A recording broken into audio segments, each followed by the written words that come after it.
Hello दोस्तों, स्वागत है एक बार फिर से आपका स्पीति सीरीज के इस नए वीडियो में, जिसमें मैं और आप यानी हम आज यात्रा करने वाले हैं पीओ से लेकर काजा तक की।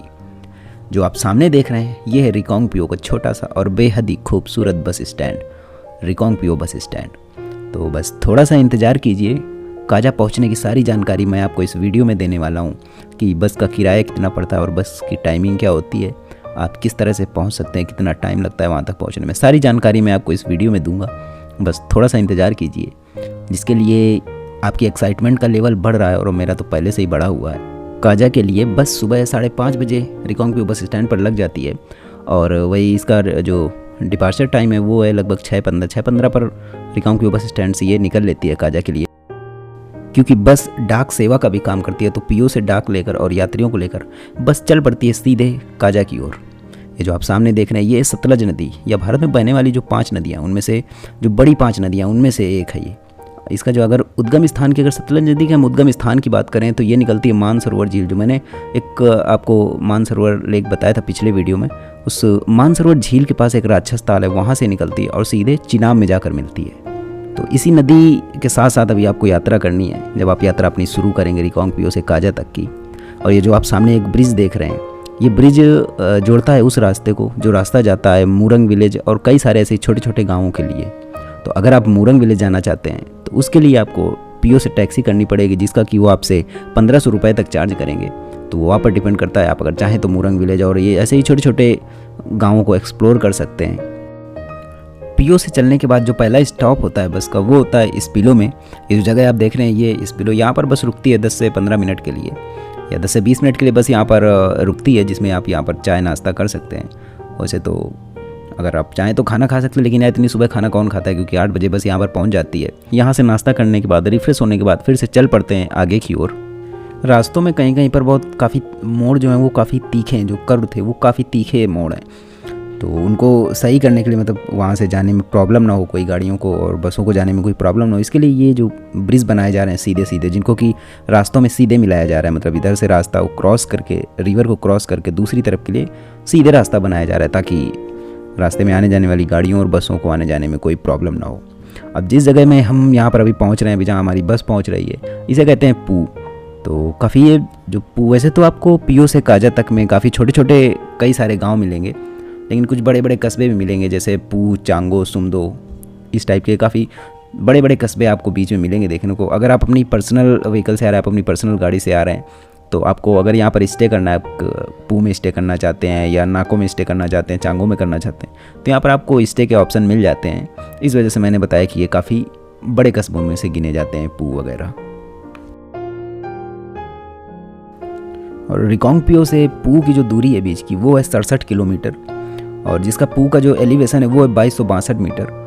मतलब अभी ये समझिए, अभी तो हम काजा से आधे एलिवेशन पर भी नहीं पहुँचे हैं। तो जो काजा का एलिवेशन है उससे हम अभी आधे एलिवेशन पर भी नहीं पहुँचे हैं अभी। और अभी सर्दी इतनी ज़्यादा थी सुबह निकलने के टाइम, मतलब काफ़ी सर्दी थी, तो कपड़े पूरे पहन कर निकले जब आप सुबह निकल रहे हों। ऐसे ही यात्रा जारी रखते हुए और बस हमारी पहुँच चुकी है अभी नाको में। तो नाको में स्टे होता है। देखिए, जो मैंने आपको पहले वीडियोस में बताया था कि जो HRTC की जो बसेस होती हैं वो हर 2 से ढाई घंटे में स्टॉप लेती हैं। अगर जो लंबी दूरी तय कर रही हैं, मतलब 200 किलोमीटर 300 किलोमीटर, तो वो हर 2 घंटे में स्टॉप लेती हैं रिफ्रेशमेंट के लिए।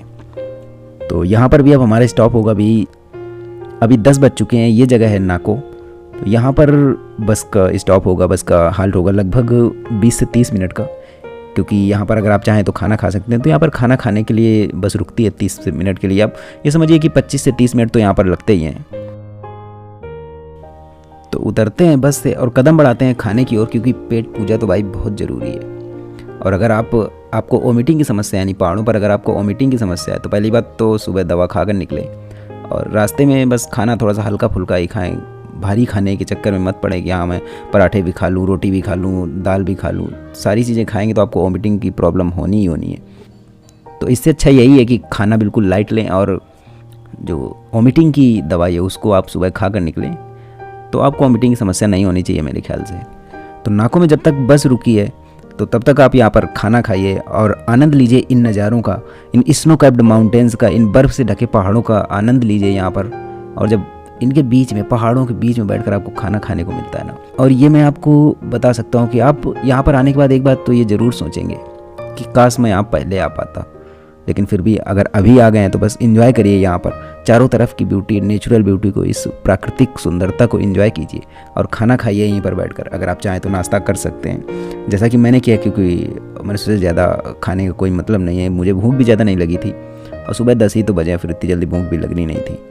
तो मैंने यहाँ पर सिर्फ मैगी खाई और 1 कप सिर्फ चाय पी यहाँ पर। तो मैगी और चाय पीने के बाद फिर मैं टहल कर इन नज़ारों को देखने लगा, इन नज़ारों का आनंद लेने लगा।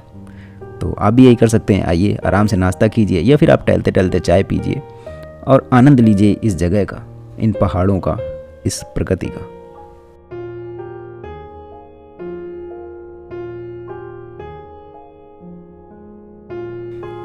वैसे तो आपको यहाँ पर पराठे, मैगी, ऑमलेट सारी चीज़ें खाने को मिल जाएंगी, लेकिन मेरा मन था मैगी खाने का और चाय पीने का, तो मैंने बस वही थोड़ा सा लिया। और उसके बाद फिर यहाँ से खाने पीने के बाद, रिफ़्रेश होने के बाद कंटिन्यू करते हैं अपनी यात्रा को यहाँ से आगे की ओर। यहाँ से काजा भी लगभग 110 किलोमीटर की दूरी पर है। नाखू के बाद रास्ते आपको कहीं कहीं ख़राब मिलने वाले हैं। वैसे तो रास्तों का बनाने का काम चलता रहता है, पर लैंडस्लाइड की वजह से इनको हर समय मेंटेन कर पाना पॉसिबल नहीं है। लेकिन इन पहाड़ों के बीच में चलते हुए आप इन वादियों में, इन पहाड़ों में इतना खो जाएंगे ना कि आपको रास्ते का पता ही नहीं चलेगा कि कब मैं ख़राब रास्ते से गुजरा और कब रास्ता अच्छा होगा, क्योंकि आप वादियों में इतना खोए हुए होंगे कि आपको रास्ते का पता चलना बहुत मुश्किल है। तो मैंने आपको बता दिया कि यहाँ पर थोड़े से रास्ते ख़राब हैं, लेकिन जब आप यहाँ पर चल रहे होंगे तो शायद आप इस चीज़ को ध्यान नहीं देंगे। तो बस इन वादियों को मज़ा लेते हुए आप बढ़ते रहिए आगे की ओर और रास्तों को इग्नोर कीजिए, बस पहाड़ों के मज़े लीजिए। पीओ से काजा के रास्ते में जो लैंडस्केप है वो बदलता रहता है, हर समय चेंज होता रहता है। कभी ऊंचे ऊंचे पहाड़ आ जाएंगे और कभी कभी इस तरह का मैदानी भाग आ जाएगा, कभी धूल भरे रास्ते आ जाएंगे। तो ये लैंडस्केप पूरे रास्ते भर चेंज होता रहता है। तो अगर आपको ये लगता है कि हाँ मैं इतनी देर की जर्नी में बोर हो जाऊँगा, तो बोर होना तो बिल्कुल कहीं से भी आपको ये नहीं लगेगा कि आप इस यात्रा में, इस जर्नी में आप बोर हो रहे होंगे, क्योंकि आपको लैंडस्केप पूरा चेंज होता मिल, जैसे कि मुझे अभी चेंज होता मिल रहा है, पूरा लैंडस्केप चेंज होता जा रहा है। तो मुझे एक एक्साइटमेंट बढ़ता रहता है अंदर से कि अब कैसा आने वाला है, अब किस तरह की रास्ता, अब किस तरह का रास्ता आने वाला है, अब किस तरह के व्यूज़ आने वाले हैं। ये चीज़ें आपको अंदर से एक्साइटमेंट देती हैं। तो इसी एक्साइटमेंट को लेकर हम अपनी यात्रा को जारी रखते हैं और चलते हैं फिर से आगे की ओर। अभी तो बस पूरी भरी हुई है और काफ़ी सवारियाँ सुमदो और चांगो की हैं। मतलब पीओ से जब चलती हैं तो काजा के लिए तो काफ़ी कम सवारियाँ होती हैं, लेकिन क्योंकि ये एक ही बस चलती है सुबह जो कि पीओ से लेकर काजा तक जाती है। और तो जो बीच के जो गांव पड़ते हैं, जो बीच के विलेज पड़ते हैं, जो बीच के स्थान है जैसे सुमदो और चांगो, तो वहाँ यहाँ पर जो बस में अभी बैठी हूँ सुमदो और चांगो की काफ़ी सवारियाँ बैठी हुई हैं। तो सुमदो और चांगो के बाद में बस खाली होने वाली है, काफ़ी खाली हो जाएगी। फिर देखते हैं आगे कितनी सवारियाँ उतरती हैं और कितने लोग हमारे साथ काजा तक जाते हैं। वैसे अभी तक जो मुझे पता चला तो यही पता चला कि काजा के लिए सिर्फ 8 लोग ही बैठे हैं। मुझे लगाकर काजा के लिए सिर्फ 8 लोग बैठे हैं इस बस में। रास्ते में धूल इतनी ज़्यादा है कि कैमरा बाहर निकालते 2 मिनट में पूरा कैमरा समझिए धूल से भर जाता है, धूल ही धूल छा जाती है कैमरे के आगे। पर क्या करें, अब वीडियो तो बनाना ही है। तो 10 मिनट समझिए, 10 मिनट के वीडियो में मैंने कम से कम 10 बार मैंने कैमरे के लेंस को साफ़ किया, नहीं तो दिखना ही बंद हो जाता था। मतलब थोड़ी दूर चलो, जैसे ही 2 मिनट 3 मिनट हुए वीडियो बनाते बनाते, थोड़ी देर बाद बस आगे ब्लर हो जाता था। मुझे भी लगा कि यार ये ब्लर क्यों हो रहा है, मुझे तब मैंने देखा कि वो तो लेंस पे तो पूरी धूल जमी हुई है। चलिए फिर भी चलते हैं ऐसे ही धूल को साफ़ करते करते। अगर आप भी वीडियो रिकॉर्ड करेंगे आकर यहाँ पर तो ऐसे ही धूल का सामना करना पड़ेगा आपको, या तो फिर आप शीशे को बंद करके अंदर से रिकॉर्ड करें, तो वो व्यूज़ नहीं आ पाते, वो सुंदरता आपको दिख नहीं पाती। इस वजह से आपको ये तो करना ही पड़ेगा थोड़ा बहुत। तो वैसे ही मैंने वीडियो को रिकॉर्ड किया, क्योंकि धूल भरे रास्ते हैं, पर क्या करें, इन पहाड़ों और नदी की सुंदरता के आगे धूल भरे रास्ते कुछ नहीं है। और ये जो आप टर्न देख रहे हैं, जो मोड़ देख रहे हैं, कर्व देख रहे हैं, तो पहले पता है क्या, पहले यहाँ पर था कि ऐसे ये मोड़ इस तरह के थे कि जैसे बस को अगर मुड़ना होता था तो वो एक बार में नहीं मुड़ पाती थी, मतलब उसको मुड़ने के लिए पहले बैक करना पड़ता था, फिर उसके बाद मुड़ती थी। लेकिन अब इन रास्तों को सही कर दिया गया है और इन पर अब बस वो है वो सीधे मुड़ जाती जाकर। हालांकि अभी जो 2 बसें अगर सामने से कोई वाहन आ रहा है तो वो क्रॉस नहीं कर पाता है, लेकिन फिर भी पहले की अपेक्षा काफ़ी रास्तों को सही कर दिया गया है।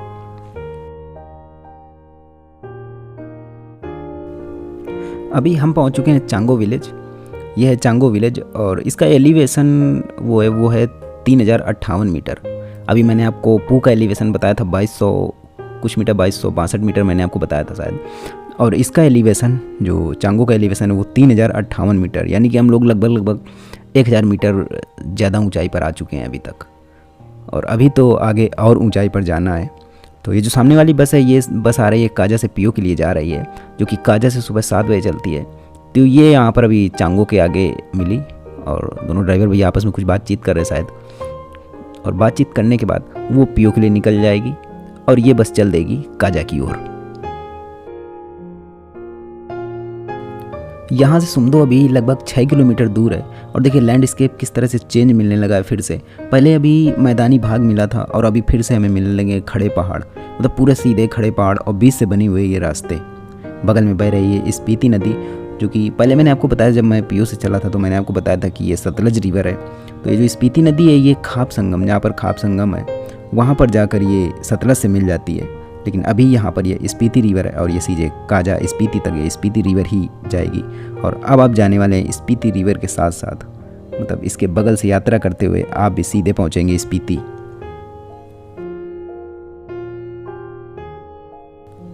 ये शायद आगे कुछ निर्माण का कार्य हो रहा है मेरे ख्याल से, तो यहाँ पर बस थोड़ी देर के लिए रुकी है। अभी आगे जो आगे गाड़ियाँ हैं वो भी थोड़ी देर के लिए यहाँ पर रुकी हैं। अभी वो तो पास जाके पता चलेगा कि यहाँ पर क्या लैंडस्लाइड हुआ है या फिर क्या है, कुछ वर्क चल रहा है शायद। हाँ जी, यहाँ पर कुछ मतलब थोड़ा सा लैंडस्लाइड ऊपर से हुआ है, तो वही कुछ काम चल रहा है जैसे ब्रिज बनाने का, जो थोड़ा सा जैसे कहीं कहीं पर रास्ते टूट जाते हैं तो रास्ते को बनाने का यहाँ पर कार्य चल रहा है। क्योंकि लैंडस्लाइड की वजह से जब ऊपर से पत्थर आता है या फिर ऊपर से जो लैंडस्लाइड होती है उसकी वजह से रास्ते टूट जाते हैं, तो उसी को बनाने का काम चलता रहता है यहाँ पर। और अभी हम पहुँच चुके हैं सुमदो। जब आप सुमदो पहुँचेंगे तो यहाँ पर आपको एक चेक पोस्ट मिलेगी।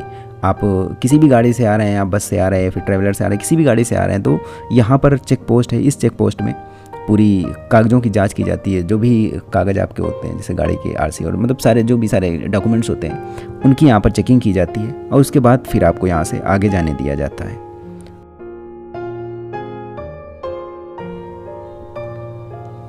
वैसे तो पीओ से काजा की दूरी 210 किलोमीटर है, लेकिन इसको करने में ना पूरा दिन लग जाता है।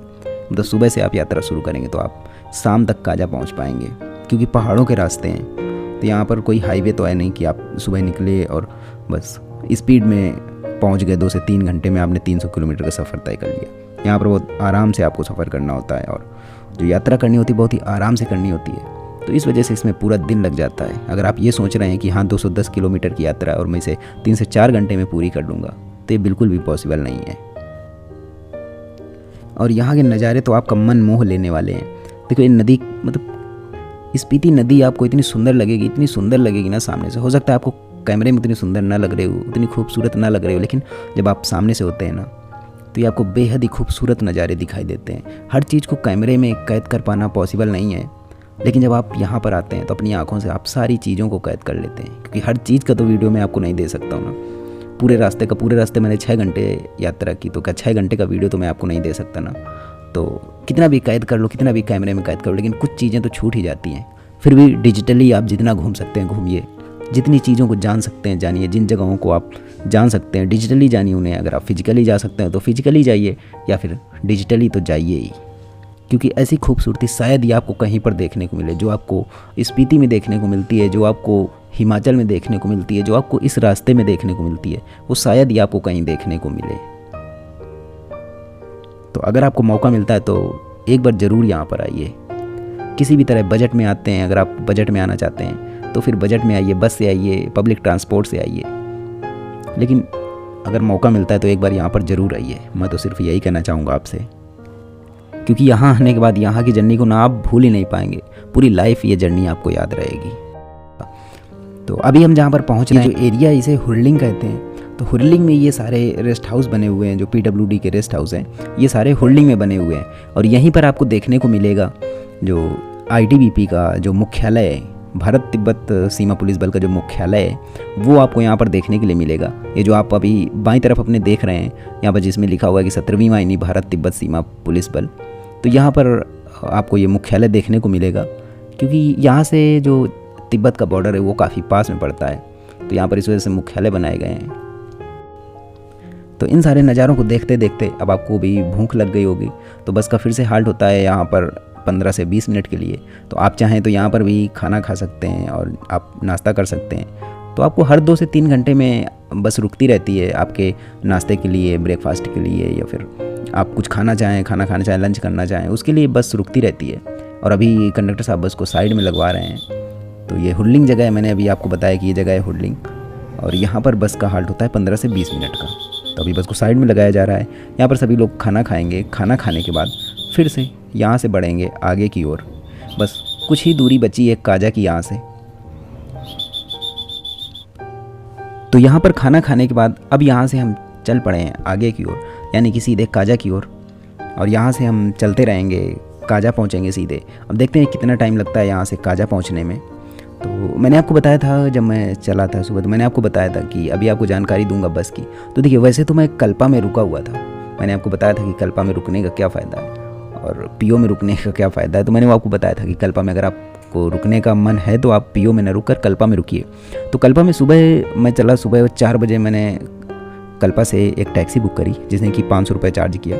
और कल्पा से मैं सीधे आया सुबह, मतलब रिकॉन्ग पीओ बस स्टैंड। मैंने जब शाम को पूछा था कि यहाँ से रिकॉन्ग पीओ से काजा के लिए बस कितने बजे की है, तो एक लोग ने मुझे 7 बजे का बताया था। बट मैंने फ़ोन करके जब पता किया तो मुझे पता चला कि 6 बजे बस यहाँ से निकल जाती है। तो थैंक गॉड कि मैंने टैक्सी बुक कर लिया और सुबह टैक्सी वाले भैया ने मुझे सुबह 4:30 पर मुझे यहाँ पर पीओ बस स्टैंड में छोड़ दिया था। और वहाँ से फिर 5 साढ़े 5 बजे बस वहाँ पर लग जाती है, लेकिन मैंने सोचा कि थोड़ा सा पहले पहुँचना ज़्यादा सही रहेगा। तो वहाँ पर पहुँचकर, और देखिए वहाँ जो पीओ से जो काजा का जो फेयर पड़ता है, किराया पड़ता है, वो पड़ता है 531 रुपये। इसमें आपको एक बात ध्यान रखना है, अगर आपके साथ कोई लेडीज़ है, कोई मतलब अगर आप जैसे पुरुष हैं, कोई महिला है आपके साथ, तो उसके लिए डिस्काउंट देता है HRTC। तो अगर महिला है तो आप बता दीजिए कि हमारे साथ एक महिला है और एक पुरुष है। अगर आप मान लीजिए आप 4 लोग हैं, उसमें से 2 महिलाएं और 2 पुरुष हैं, तो उनको आप बता दीजिए कि हमारे साथ 2 महिलाएं, मतलब 2 महिलाओं की टिकट चाहिए और 2 पुरुषों की टिकट चाहिए। तो पुरुषों की तो फुल टिकट होती है, बट जो महिलाएं होती हैं उनकी टिकट में डिस्काउंट होता है। तो ये आपको 531 वाली टिकट लगभग आपको 300 कुछ रुपए की पड़ेगी शायद। उसमें से थोड़ा उनका जो भी डिस्काउंट होता है, ये मुझे एग्जैक्ट नहीं पता कि कितना डिस्काउंट होता है, लेकिन फिर भी डिस्काउंट होता है उस पर। तो आप ये साफ साफ उनको बता दें कि टिकट हम किसके लिए ले रहे हैं। और एक बात आपको ये ध्यान रखना है कि पीओ से जो काजा के लिए बस चलती है वो सिर्फ एक ही चलती है। तो हो सकता है सर्दियों में से, मैं अभी मार्च के महीने में आया हूँ, मतलब ये मार्च मंथ है, तो इसको आप विंटर स्पीति एक प्रकार से कह सकते हैं। लेकिन फिर भी जब आप मार्च के महीने या फिर अप्रैल के महीने के बाद तो काफ़ी भीड़ हो जाती है, लेकिन मार्च या फरवरी के मंथ में आपको ईजिली टिकट अवेलेबल हो जाएगी। लेकिन फिर भी अपनी सिक्योरिटी के लिए आप पहले ही जाकर लाइन में लगकर टिकट ले लें, क्योंकि ऐसा ना हो कि जब आप टिकट लेने पहुंचे तो पूरी टिकट भर चुकी हो, पूरी सीटें फुल हो गई हों, फिर आपको खड़े खड़े यात्रा करनी पड़े। क्योंकि बस सिर्फ एक ही रहती है, ये भी नहीं है कि कोई 2 से 3-4 बसें चलती हों तो आप इसमें नहीं तो दूसरी में चले जाएंगे। तो टिकट का आपको विशेष ध्यान रखना है कि सुबह पहुँच आपको टिकट पहले ही ले लेनी है। और कपड़े आपको अच्छे खासे पहन लेने हैं, जैकेट, इनर और सारी चीज़ें, ग्लव्स वगैरह सारी चीज़ें आपको अच्छे से पहन लेनी है, क्योंकि सर्दी बहुत होती है।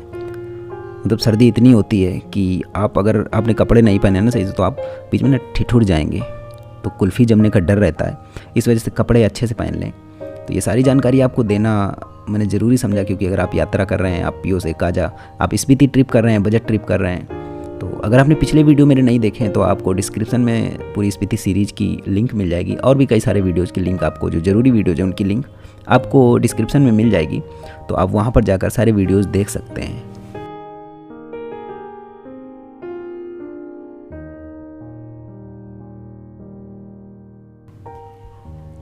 लैंडस्केप बदलते रहते हैं, आपको बीच में कुछ इस तरह के नज़ारे देखने को मिलेंगे। जैसे जैसे आप काजा के पास पहुंचते जाएंगे, वैसे ही बर्फ़ से ढके पहाड़ आपके पास आते जाएंगे। मतलब जैसे जैसे आपको लगेगा, जब आप शुरू में यात्रा करना शुरू करेंगे तो आपको ऐसा लगेगा कि ये तो पहाड़ काफ़ी दूर हैं, लेकिन जैसे जैसे आप काजा के निकट पहुंचते जाएंगे, देखिए यहाँ पर जब आप देख रहे हैं तो ये पूरा मैदानी भाग आपको दिख रहा होगा। मतलब यहाँ पर पूरा मैदान दिख रहा होगा, ऐसा लग रहा होगा यहाँ पर तो पहाड़ ऊँचे हैं ही नहीं, लेकिन राइट साइड में ऊँचे पहाड़ हैं और लेफ्ट साइड में पूरा मैदानी भाग है। तो लैंडस्केप मैंने पहले ही बताया आपको, कई बार मैंने ये चीज़ बताई कि लैंडस्केप यहाँ पर चेंज होता रहता है। इसी वजह से तो आप बोर नहीं होते पूरी यात्रा में। अदरवाइज़ अगर आप कहीं नॉर्मल जगह पर अगर आप 6 से 7 घंटे और 10 घंटे की यात्रा करते हैं तो आप बोर हो जाते हैं, लेकिन यहाँ पर आप बिल्कुल भी बोर नहीं होते हैं। और रास्ते देखिए कितने प्यारे रास्ते हैं यार, मतलब बगल से नदी, एक तरफ रास्ता दूसरी तरफ नदी, एक तरफ ऊंचा सा पहाड़, कितने खूबसूरत और कितने प्यारे रास्ते हैं। मतलब इन रास्तों पर आकर किसका मन नहीं होगा कि वो दोबारा यहाँ पर आया, फिर दोबारा तीसरी बार चौथी बार और मतलब कई कई बार।